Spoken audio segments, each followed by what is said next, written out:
Before I get into audit proof, I want to talk about use of EIDL funds. And the operating expenses that you incurred, even though you were closed. But most people are here because of the COVID. So, well, we're getting to that. Essentially, what Linda is saying about documents is right on point. It's 100,000% on point. You're dealing with the SBA. We all know the nightmare horror stories you have lived through, we've lived through with our client. Now we've got COVID-19. And what COVID-19 did was introduce a whole new set of circumstances for how all of you ran or are still running your businesses. Pandemic lockdowns, someplace in the country, additional expenses, some PPE equipment, personal protection equipment, masks, disinfection. When we were all still wiping down bags of potato chips and grocery store counters and things. A whole unique set of circumstances. Or what about the fact that they're working fewer hours, or your establishment is open less, or curfews less frequently? Curfews, maybe your town or your county, your state had curfew. You were able to open just for a few hours a day. Any number of unique circumstances related to COVID-19. And what I want you to do, before we get into how to be successful in an audit, I want you to think of justifying how you spent the money or are still spending the money from your EIDL loan by putting together these two concepts I've just given you. Natural disaster, replacing lost revenue to pay normal operating expenses you would have paid during that period you were closed due to the disaster, melded with COVID-19, which brings a whole different set of circumstances. And the reason, I fell asleep with my eyes open in your preamble, but also, one of the reasons too that we kind of beat the dead horse is because we spoke to thousands and thousands of people, and the overall overarching trend, if you will, in the communication that we experienced from a business owner, it was all very emotional. It was all very a lot of talk and a lot of not substantiating anything. It was all just driven on feelings. And unfortunately, as one of my very, very dear friends who I respect and admire, she says always, data doesn't have feelings. And the SBA is a machine of feeling lacking people. They don't care, You could just say unfeeling. Well, I didn't think about that because we're live and I don't have a script, and I'm just speaking extemporaneously. There's definitely a script. There's the script right there. Okay. All right. But again, anyway, so that's why you got to coming back to use of EIDL funds.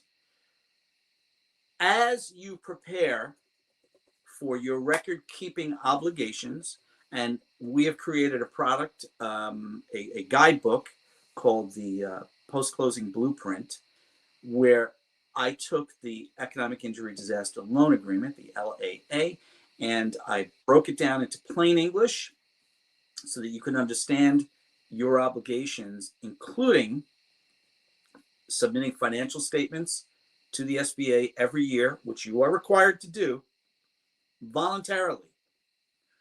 Record keeping requirements on how you have used the funds. Okay.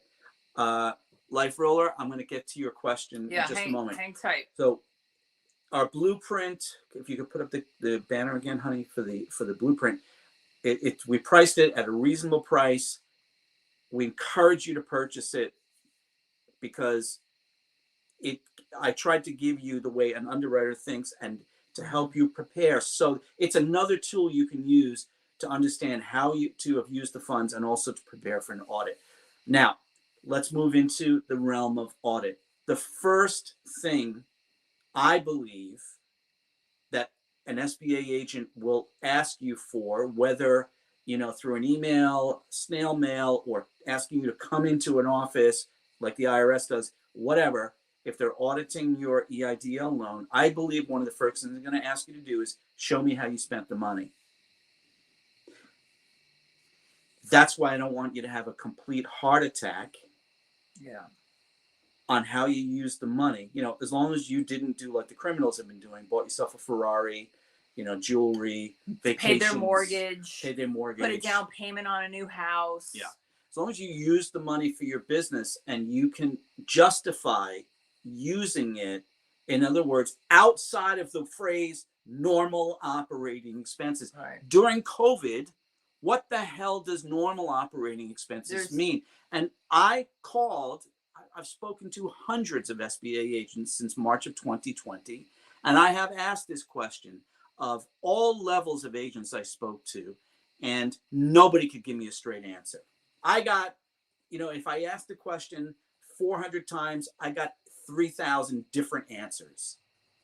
The SBA doesn't even know what normal operating expenses means. Well, the reason they have normal and they stick to this language is because, and again, to Trevor's preamble of this program, everything that's in writing is related to a natural disaster.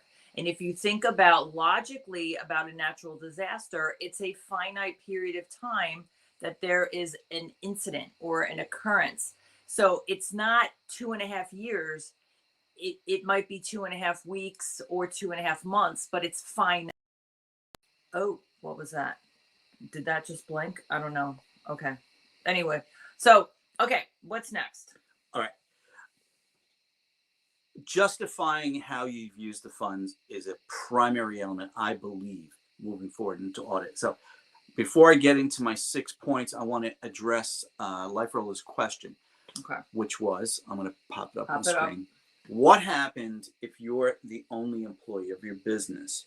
And we saw how the COVID-19 EIDL program was expanded dramatically, including Uber drivers, Lyft drivers, you know, people who received 1099s and filed the Schedule C, who until this COVID thing happened and they had no money and they reached out for help and were told, oh, you know, you can get a PPP loan, you can get an EIDL loan. These are folks who didn't really think of themselves as quote unquote small business. So Roller, I'm going to take your question from that perspective. You know, you're an independent contractor, you receive 1099s, or you have a business where you bill clients. Again, whether you are the only employee or whether you have 352 employees, you're going to have quote unquote normal operating expenses. Yeah. Defined loosely around the idea of a natural disaster. But again, LifeRoller, you, like many hundreds of thousands, if not millions of small business owners who are sole proprietors, independent contractors, 1099 folks, you have to do all kinds of different things. Well, the other thing too, with when it comes to sole props or independent contractors, there are businesses that have less overhead and costs to run your business. You know, like for example, a consultant, and let's just say they don't travel. You know, they can work from home and whatever their equipment is, depending on the type of business. You know, if you're going to have somebody that needs more equipment, then you're going to have more costs related to tech stuff, maybe. But not to get in the weeds, but you know, this is probably a good time to, if you're going to organize your business because you have this loan, and you know, maybe they're going to do audits because they're uncovering so much fraud and they're going to up the ante with doing more audits. This is probably a good time to assess how your process is with determining your budget and your bookkeeping and your costs and expenses and income. And yeah, you were right, you went to the weeds. Yeah, but I mean, I want to come back to this specific thing of normal operating expenses for LifeRoller, who's talking about as a sole person, whether you're a consultant. By the way, I love that you mentioned consultant, because that thought it made me bring up this idea, this crazy, insane example. What if you were a consultant that you had some kind of you had a party planning business? Yeah. and then COVID hits. You don't qualify for unemployment. You know, maybe you could get some money, but your bills far exceeded what unemployment. So you got yourself an EIDL. And then you went out and you became an Amazon driver or a Grubhub or a delivery person. Maybe you had to buy a small van. Right. Right. But that's not something you would have maybe not done for your party planning business. Maybe as a party planner, all you did was coordinate all the folks. You got the clowns, you got the band, you got the DJ, you got the lighting, you got the caterer. You put that all together for your client, showed up that day, made sure everything went hunky-dory, but you didn't need a van. But now with COVID, you find yourself in a position where there's no parties to plan. You've got no revenue. You take out an EIDL, So you pivot. and you go and you pivot, and you buy a small transit van, and you get a job delivering for Amazon or a local grocery store or something, so you have money coming in. How are you going to justify that to the SBA? Does that sound like a normal operating expense? No, it does not. And in fact, let's go to the other part of this equation. SBA agents have repeatedly said on the phone, verbally, and I've seen it in their PowerPoint presentations from different regional offices, you cannot use EIDL money to buy fixed hard assets. Right. Guess what's wrong about that? Where does that not appear? It doesn't appear anywhere. No. What? I told you where it appears, but where does it not appear? The most important document where it does not The appear. loan agreement. Bingo. Yeah. Nowhere in the loan agreement does it say you cannot use the EIDL funds to buy a fixed asset. It doesn't say that. It says you have to use it for normal operating expenses. But again, as Linda mentioned earlier, that agreement was written for natural disaster. This is what I mean about preparing for your audit. You want to be able to justify, like literally sit across the table from an auditor and say, I was a party planner. I took out an $80,000 EIDL and I spent $20,000 to buy a transit van. Well, this goes to the next point of this. So the first step that we put up, just to go back, was to organize documents. The original application that you could have saved, hopefully you saved any supporting your documentation that you submitted, and all the things that you submitted for the loan. So that's the first step. Get all of that in one place. I cannot tell you how many people actually could not put their hands on the things we asked for them, that we asked from them when we took over the process. So you want to do that. So number 2, now we're going to go to critical. I guess you're cutting right in there. You're just like, Trevor, shut up and let's get right to the 6 bullet points. So now, I want to ask Life Roller if I answered your question. If you could just let us know in the comments. Okay. And now the next one, number 2, is the critical review, which I am interrupting you because I wanted to put. No, I'm good with it. I wanted to put the banner up. Go off the cliff there. Yeah. To put up the banner, because you did have, Trevor, here where it says search for inaccuracies, contradictions, and mistakes that by note pertains to the application. But when you were filling out this application, you may not have known then that you were going to have to pivot because you hadn't experienced a complete landslide in income or, how funding and financials were going to occur. In March and April and May of 2020, we didn't know. People were talking about this thing being going on for 2 weeks, right? Yeah. So then, and then you're 2 months later, and then you're 6 months later, and then they increase the cap, and then you're like going back for more. And so you had to like do stuff to make money, so. This hypothetical I gave you about, buying a transit van actually came up in a question from a client I had. His business was that he was a restaurant supply company. And obviously with COVID, the restaurants were all closed. So he couldn't supply.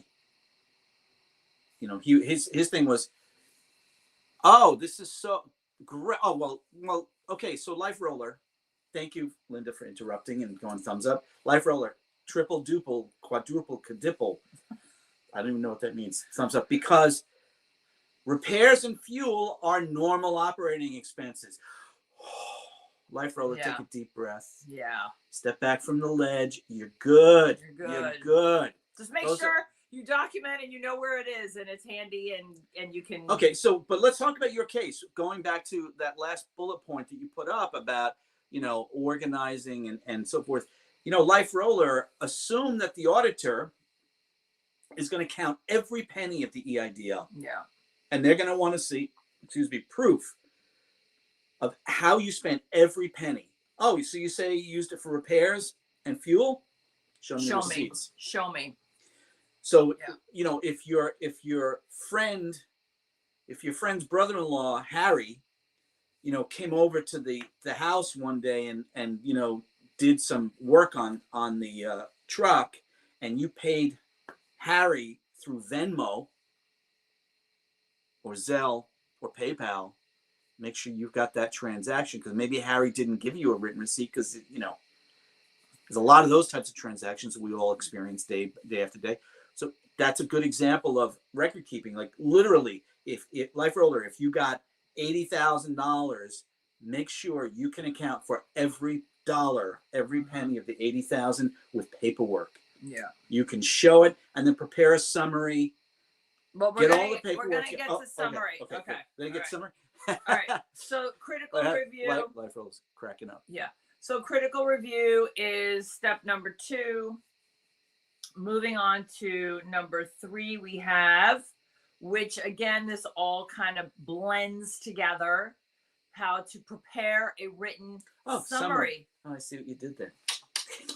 Yeah, it's not my first live streaming show with banners. Okay. And it's certainly not your first show where I just keep rambling on and on. Yeah. Okay. So, and to prepare a written 1 to 2 page summary with items, and you have here 3 items: state of your business in 2019, up to February 1st, 2020, state of your business during COVID, and then itemization of the use of funds. So, this sounds so arduous. You're like, sorry, I have to run my business. But really, and do not cut me off about going into the weeds, because this is general business.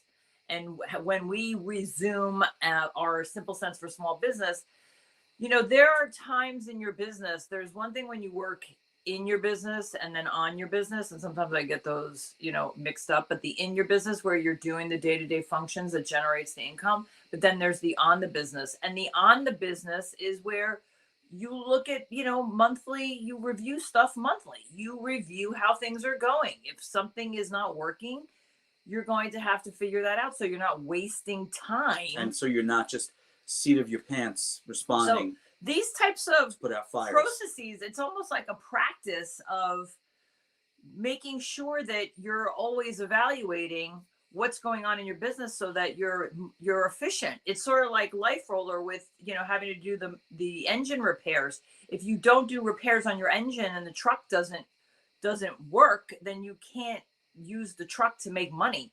Same with your business. And there's things that someone like Life Roller with a truck would do as preventive maintenance, right? And regularly scheduled maintenance. So think of the paperwork that we're talking about here as kind of John Garza, sorry to hear that you're in bed with COVID, but I want to address your statement. I want to ask you why you think it was a mistake and why EIDL is a joke. We definitely want to hear about that. Well, but okay, let me just complete our summary here.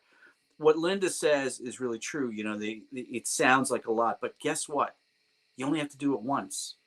Well, you do it once. If you do it now, the once is the audit part. But I'm talking about ongoing where you assess stuff in your business. You understand? I'm advocating for all of you to prepare for an audit in the future and prepare now. I've been saying this to all of our clients and here on YouTube for 2.5 years.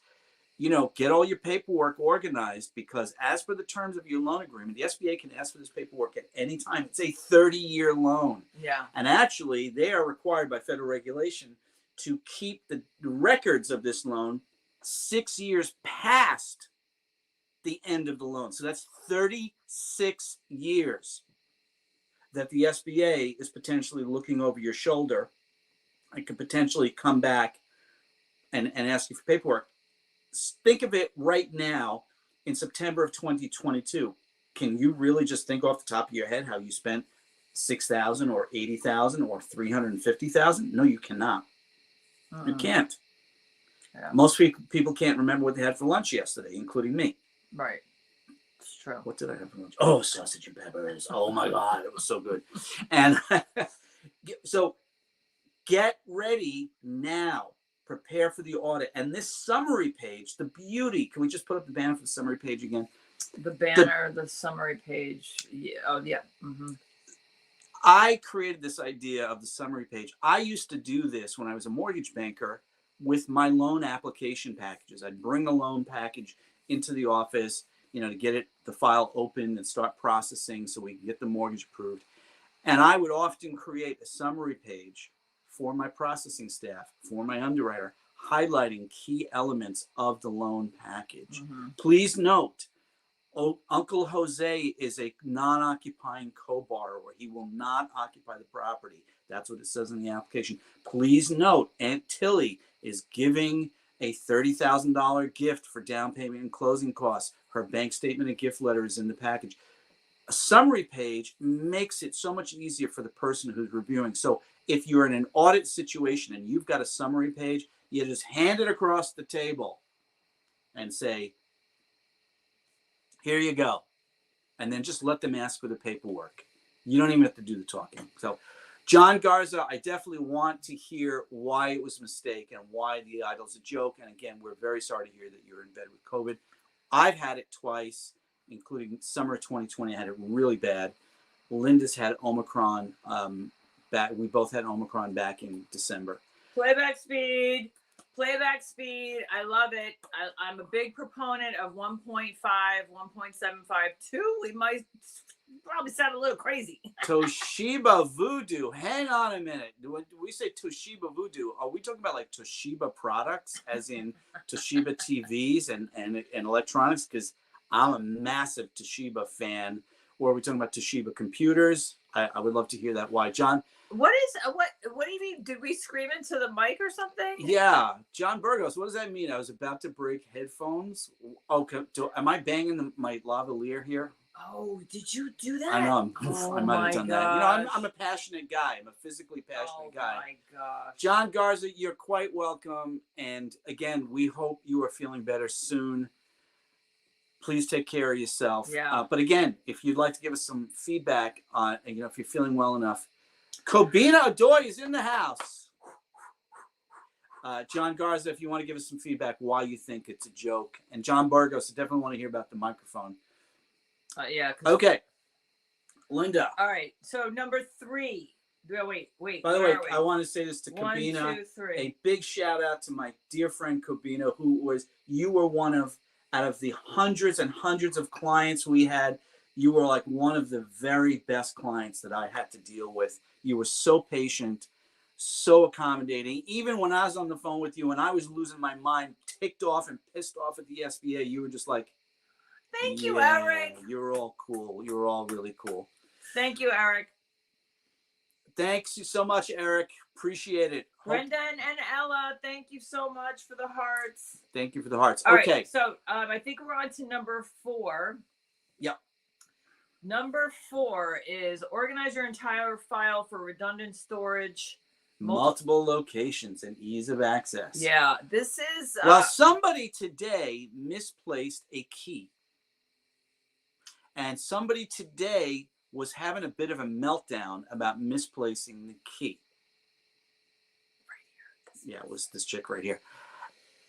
It's probably a pretty good idea, my honey, to get a copy of the key made and have the key stored in two different locations. Places, Redundancy. Yeah. The thing about being redundant is that it's redundant, which is also redundant, and which is the same as repeating yourself, which is also redundant.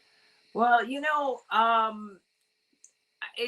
the whole storage thing. First of all, it's so cheap to have online storage, but then you also have security stuff you have to be careful about. So it's a process. It's a thought process. It's a practice, but it really is important because I'll tell you what we have for our consulting program, and leave the banner up for John because I want to answer his question. We have 2 cloud storage locations, completely uniquely different. We have our own cloud-based 4 terabyte storage unit. And Linda often, with her device, she has a physical hard drive device backup. That's what we mean by redundancy. Yeah. John, to answer your question, I don't know when you got your original SBA EIDL, but by my calculations, payments will start in the month of November this year.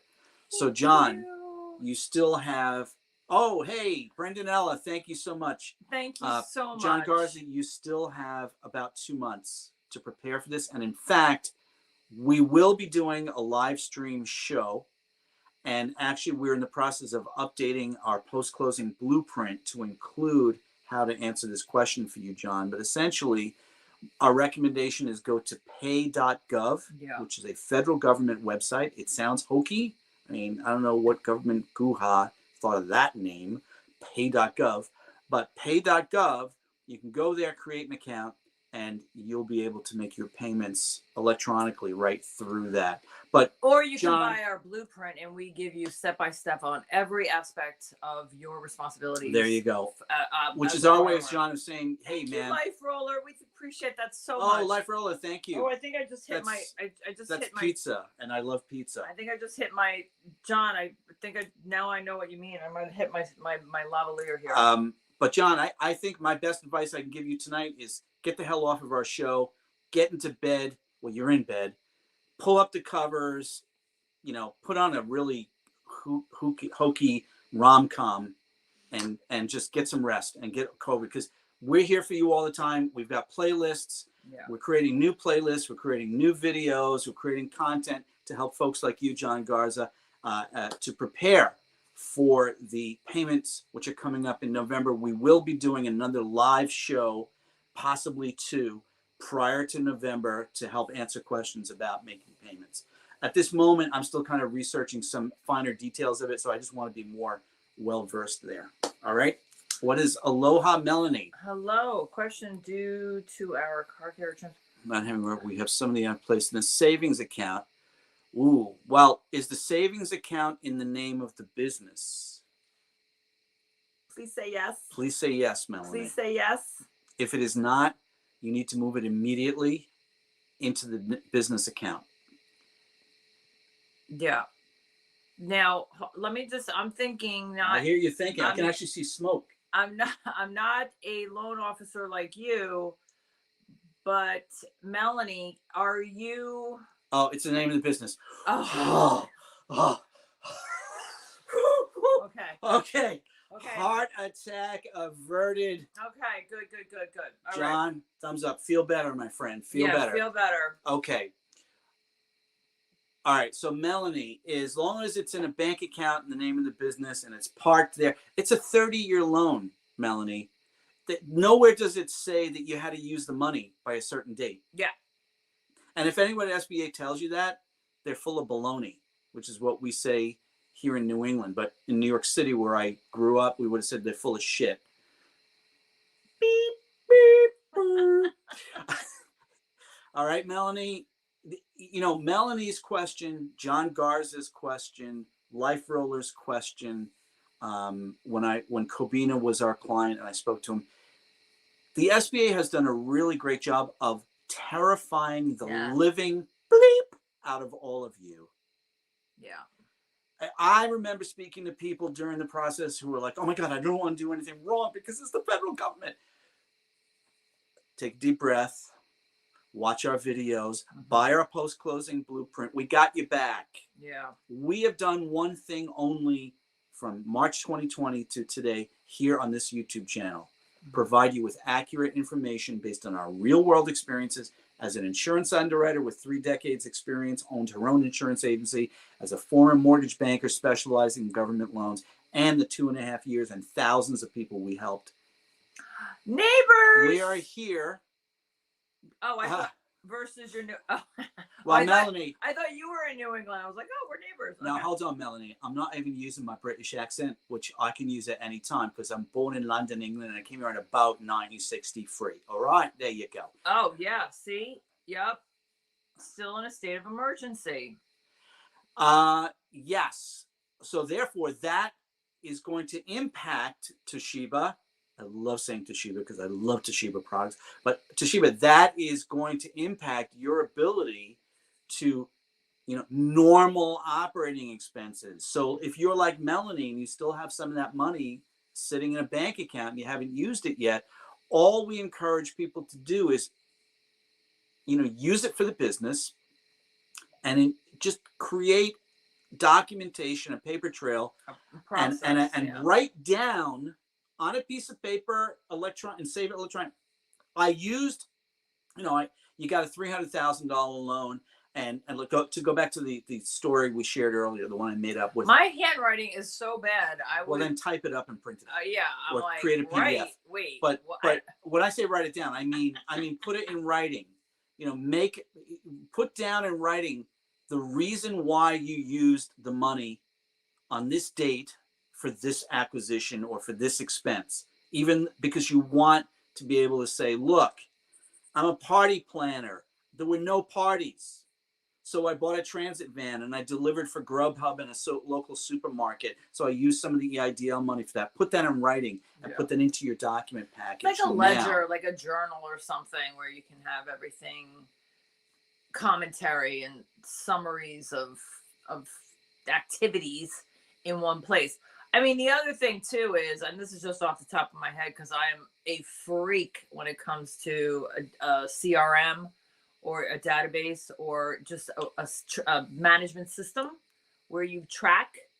We use HubSpot for everything, and there you go. So yeah, organization is always your friend. All right, let's get back to audit situation. We were in number 4 was just to recap. Number 4 was to organize.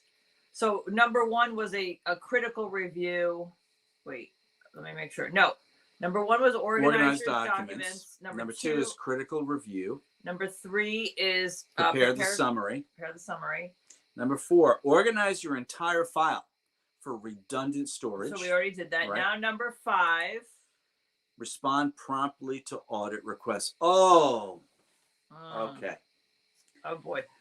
I sense a complete dissertation that might. No, it's going to be very short. As I mentioned a moment ago, the SBA has done a really good job of scaring the living daylights out of all of you.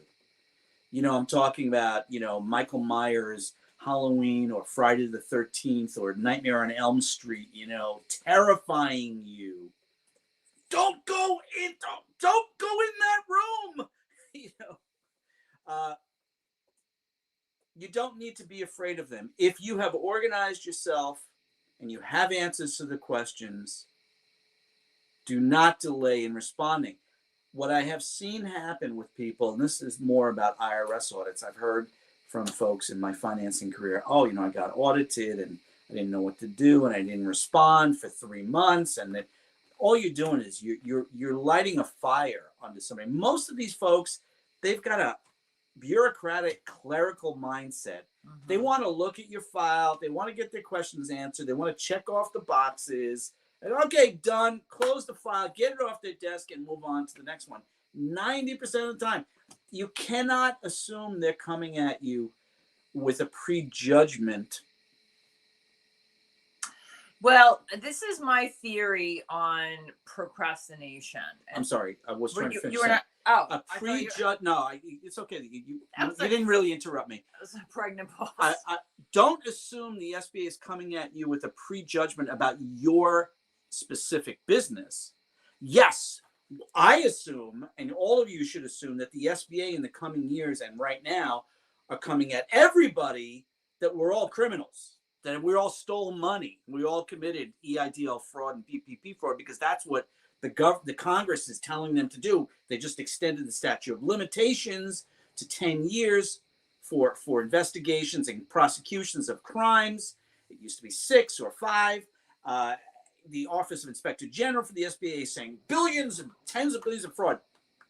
But for you in your specific business, if you spent the money accurately, like Life Roller, he spent the money for his truck on fuel and repairs, you can sleep well at night. And therefore, when an auditor contacts you, respond promptly and efficiently and say, I'm ready to provide you with whatever you need. Yes, Toshiba Voodoo. We've exhausted the explanations we've dissected the loan agreement and ad nauseum have gone into detail about how to handle every piece of responsibility that's documented in the loan agreement. So we cover everything about post-closing. This block. No, don't get that off the screen. Oh. Yeah, Chuan, please get off our show. Don't come in here and with your scammy nonsense about grants. Okay, Chuan? All right. If that's even your name. Okay. Toshiba Voodoo. I have detailed receipts, marketing, client, caregiver, meal. Yes, Toshiba. You're a rock star. Again, put a summary page on it. Update your summary page as you spend the monies. But you should have a summary page on your package now. And obviously all of your documents together as per our checklist earlier. And then redundant storage in different locations. Congrats, Brendan and Ella, on your PPP forgiveness. Trevor, I keep you calm? Oy vey. Hi. Oh, boy. Okay, so right. Brendan, Ella, yeah. So we're figuring out how to talk about PPP forgiveness because I'm discovering that out there in the world, not with our clients, but out there in the world, a lot of businesses are getting declined. The SBA is declining them. So I'm working on some ideas on how we can talk about that with folks. But Brendan, Ella, congratulations. So far, every PPP forgiveness application I have processed has been approved. Hey, Danny Rosario. Danny Rosario's in the house. Hey, if you guys let me try it again. For those who are here and have hung out with us for a couple minutes, if we've answered any of your questions, please hit that like button. We don't really do as much video anymore, so we need YouTube to know that we're kind of still hanging around, still trying to say hi and help. So hit that thumbs up for us if you're here. And Danny Rosario, welcome back. And I was right. Toshiba, laptops, TVs, and so Toshiba. Way back in the 1980s, I worked for a local retail chain of electronic stores here in the New York area called Crazy Eddie. I was the regional manager for customer service. And every time I set up a new service counter in one of our new stores, we had a customer service department in every store. I used Toshiba TVs as my test monitor TVs on my workbench for my crews to test out people's VCRs and so forth. So I'm a big Toshiba fan. Thanks for sharing that. All right. So what's our next one? So we did respond promptly to audit requests. Oh, yeah. This is my theory on procrastination. Wow. That was very traumatic. I'm going to have to make a GIF out of that. Okay. This is my theory on procrastination. The tedium of basic mundane tasks to me, and this is just IMHO, okay, in my humble opinion, just the thought of a tedious process or mundane tasks is enough to, put it aside. I'll do that later, I'll take care of that later. And I realized that if I find myself delaying something, if I've delayed it a few times already, or by a few times or over a time period, if I've delayed, that's when I know, okay, I'm going to have to schedule and switch my mindset to create a more meditative process with the tedium, a meditative process with the mundane. And the reason I'm bringing this up, and I know I see your face and I know what you're thinking. No, I'm reading Toshiba's comment. Oh, okay. But the reason this is important is because there's so much crap in business that we have to deal with that we don't want to do because it's tedious, or because maybe it's not a strong suit, not a strong, strength of ours.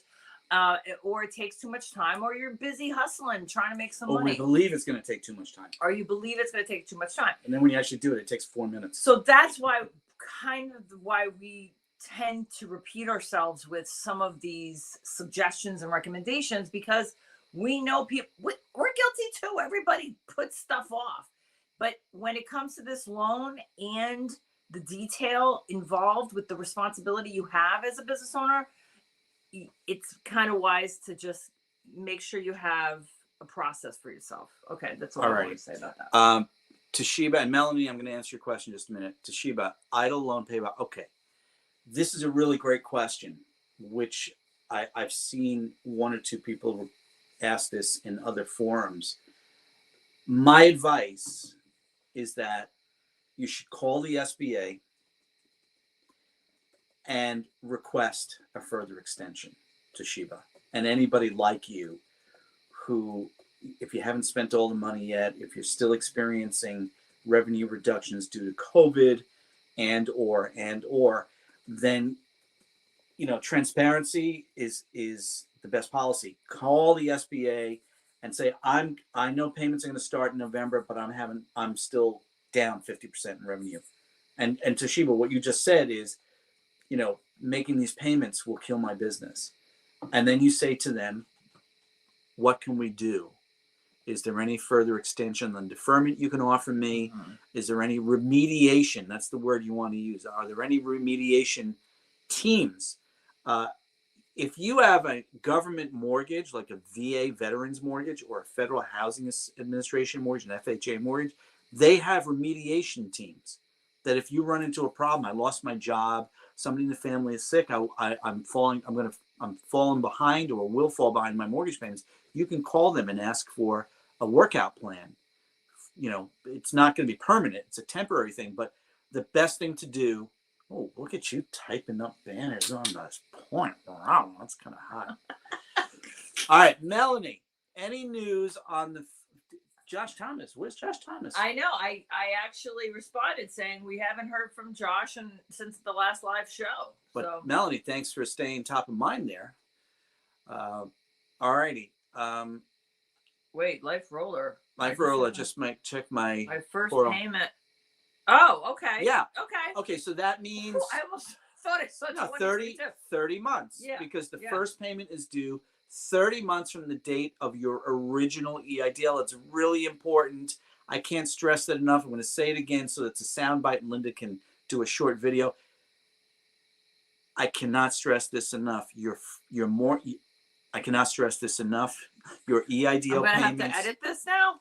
Cannot stress this enough. Your EIDL payments begin 30 months from the date of your first original EIDL loan, which means if you got an increase, modification later on, or several of them, 30 months does not start from those dates. It starts from the date of you got the original loan. Most folks in 2020, Life Roller, 30 months, that's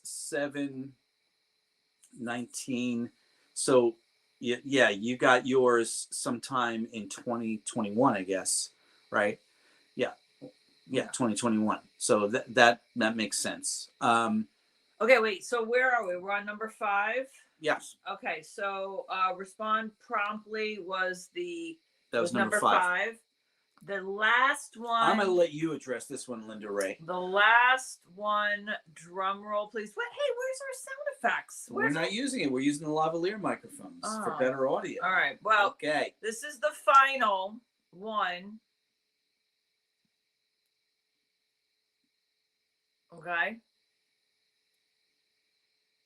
This is what we call dead air. There's no emotion of me presenting this banner. This final, you got to remove the emotion.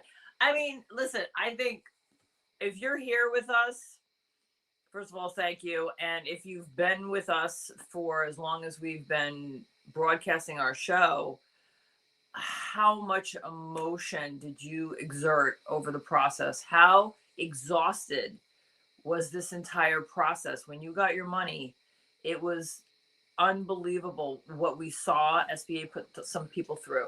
So we just encourage you to not go back there to that emotional stuckness of handling these affairs. As we see with Toshiba, John Garza, and other folks are still going through challenging times, and that brings its own, level of emotional stress and aggravation. If you're dealing with the federal government for anything, we used to say this when people were calling us and we used to do free phone consultations or people would ask a question here on the live show. One of the things we say to folks is, stop yelling at the SBA reps. It's not going to get you anywhere. Right. Stop getting emotional about it. You've got to be logical, like Mr. Spock on Star Trek, Just take the emotion out of it. It's the same thing. That's why I said earlier, I wanted to be really clear so you can understand how the SBA thinks of the use of these funds and use that as a baseline for your audit preparation, which is essentially going to be, your financial records, but also how did you use the monies and documenting that. And the SBA has done a really good job of terrifying everybody, but you don't need to be afraid of them at all. Yeah. If anybody has been audited by the IRS, they will tell you it was not the nightmare experience they thought it was going to be. It was actually not pleasant, but it was not unpleasant. That I have heard time and time again from legitimate people that maybe it was a random audit, or maybe it was just a mistake on the tax return or whatever. Criminals have a whole different response. They lose their mind because they're going to obfuscate and scream and shout and try to, deflect. But honest taxpayers that I've met in my long career in finance who have been audited by the IRS have told me, not so terrible. Same thing with the SBA. I cannot believe that you're going to go through a nightmare experience. Yeah, I mean, there are nasty people out there everywhere, but if you approach it without any emotion and fully prepared and with the answers to the questions that we think they're going to ask you essentially about how you spent the money, you have nothing to worry about. Yeah. I don't think... Can't answer that question in 2020. Sorry. Yeah, no idea. We're hoping, it's a very small percentage, but it's going to be tough with the... You're welcome, Toshiba. With the deferment and people needing additional extensions, it really... Well, I mean... someone asked me this once on one of our shows, and do you want to put up Danny Rosaria's question? Somebody asked us this, and my answer has been the same all along. SBA's failure to get sufficient funds into your hands, whether it was the original loan or the EIDL grants or the targeted advance grants or the increased modification, the ineptitude and incompetence of the SBA to get those monies into your hands, especially the increases, as COVID went on and on and on, by its own nature is going to cause massive defaults because businesses have failed. Businesses have failed not just because of COVID, but because of SBA's inability to get the assistance they needed into their hands to let them pay their bills, pay their rent, pay their salaries. We've heard so many stories of people saying, my landlord forced me to show up and give the keys back. Yeah. Where's my EIDL money? We had a client that happened to. He got $150,000 and the money literally showed up the day after he had to hand in the keys to the restaurant to the landlord. Yeah. So SBA's failure in and of itself has caused businesses to fail, which ultimately leads to defaults. Therefore, 2020, to answer your question, I believe that apart from questions of fraud, which are going to come up because of discrepancies in applications and things like that, the second most audited files are going to be defaulted files. Defaulted files, yeah. All right, Danny. Okay. Chance of a second from SBA. Yeah. Danny, I know you've been with us before. Our philosophy here is the following. The Secret Service, the United States Attorney's Office, the FBI are aggressively going after PPP and EIDL criminals who stole billions. Yeah.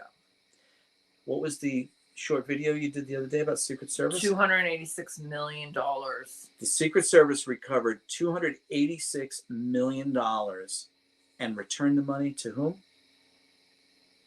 To the SBA. Yeah. SBA, what are you doing with that money? Where's the money? So, Danny, you know we have said this before because I know you've been here with us, and that if they're recapturing funds, why are they not reopening? But actually, there was a live show we did in our office, so I cannot remember the date. I think it was sometime in July. I can't believe it's September already. And you actually said out loud that you don't think they're going to reopen the program. You were like, I don't think they're going to reopen the program. So, you know, it hasn't happened yet. They are recovering all this money. I don't think there's an appetite for the support that you all need in the Congress. The one specific thing I say time and time again, stop calling the SBA. Lobby your senators, your Congress people, your political representatives, and tell them, as Toshiba said, my revenues are still down 50% from pre-COVID levels. Toshiba, you need to reach out to your political representatives, put that in writing, call them and say, I'm sending you a letter. I am still not recovered from the pandemic. I still need more assistance. Yeah. What did you talk about that? Oh, absolutely. Gregory Miller. Yes. Sorry to detail. Could you please talk about I see your post about they're the same. Oh, yeah. Good. Thank you for watching our videos. Thanks for joining us, our Gregory. Shorts. So I'm assuming you are talking about the EIDL for natural disasters. For natural disasters, we have a whole playlist, a new playlist. It's on our homepage of this channel that we started doing. Maybe you could. I did. I already the link is in the chat. Of course it is, because so Gregory, have you met amazing Linda Ray? Without divulging much, from what part of our United States would you be chatting from tonight? And did I do a video on your area? Since you're asking, just curious. So while you're considering that question that Linda posed, let me answer your question. We started out tonight's show talking about, and I encourage you to watch the replays and give me more detail, but I'm going to give you a brief summary right now as an answer. We started out tonight's show explaining the original economic injury disaster loan created in 1953 by Congress to help small businesses recover from a natural disaster. And essentially what the natural disaster EIDL program does is it reimburses a business for an economic injury in the form of lost revenue, which resulted from a natural disaster. The example I used earlier tonight was a tornado comes through town and the dry cleaners is wiped out, but the hair salon, physically, the dry cleaners has physical damage. The hair salon 3 doors down, no damage at all, but she can't open the business for 3 months because of all the damage on the street. People can't get there, and the authorities have the area closed because it's dangerous. Power lines are down, streets are damaged. And so the hair salon does not experience any physical damage from the tornado, but experience an economic injury because she got no revenue. And what the SBA program does, the EIDL program does, will give that hair salon her 3 months of working capital to pay the operating expenses as if she was open. For the dry cleaners that experience the physical damage, the SBA will give the dry cleaners money to rebuild physically, to repair physical damage, to replace inventory. If it's not with dry cleaners, it's bad business for inventory. You know, maybe it's a paint store that sells paint and home improvement stuff. You know, they've got inventory, and the inventory was damaged. so that you can use monies to repair the physical plant, the physical premises of the business, and replace inventory, and also economic injury money for that damage. So we encourage you, Gregory, after the show to watch the replay and go back, because we go into the details about, you have to exhaust your insurance policy, any other cash assets you've got, and you have to prove that you don't have any money before the SBA will approve. The very beginning of the video, probably after like a 1 minute intro, we probably spoke. It felt like 7 minutes. I usually kind of watch the time. Well, Linda, at the time of that, I was rambling and she kept kicking me under the table like she just did a moment ago. And I'm sure she says it felt like 7 minutes. I think she's lying. It might be 17 minutes. She probably said in her head it felt like 3 hours because I was on a rant.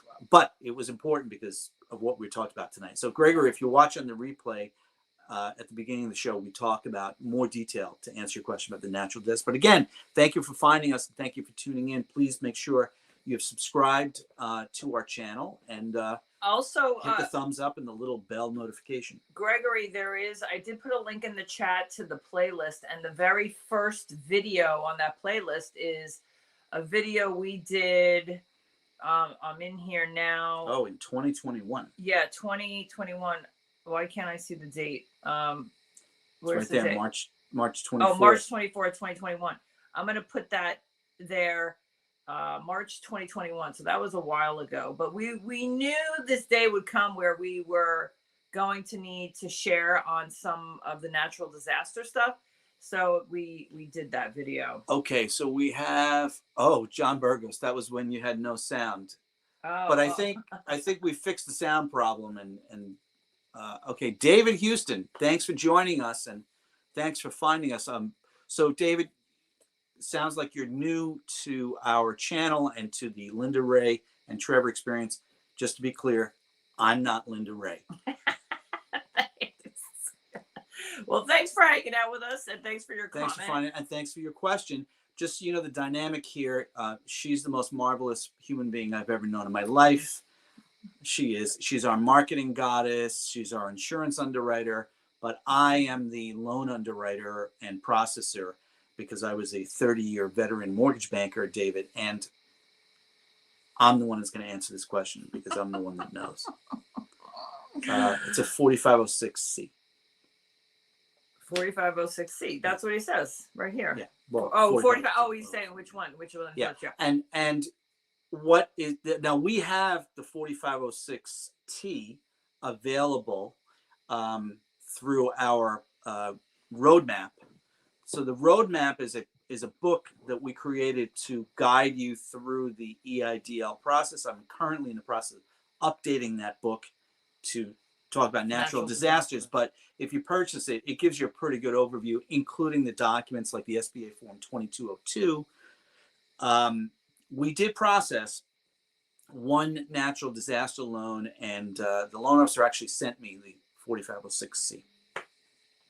But make sure, David, you tune into our playlist because we have a video, several videos, how to fill out a 4506 form. Yeah, but our 4506 is not a C. It doesn't matter. Okay. Yeah, that's a 4506C and T. It really is more for the IRS's purpose on the type of transcript they're going to supply, but filling out the form is the same.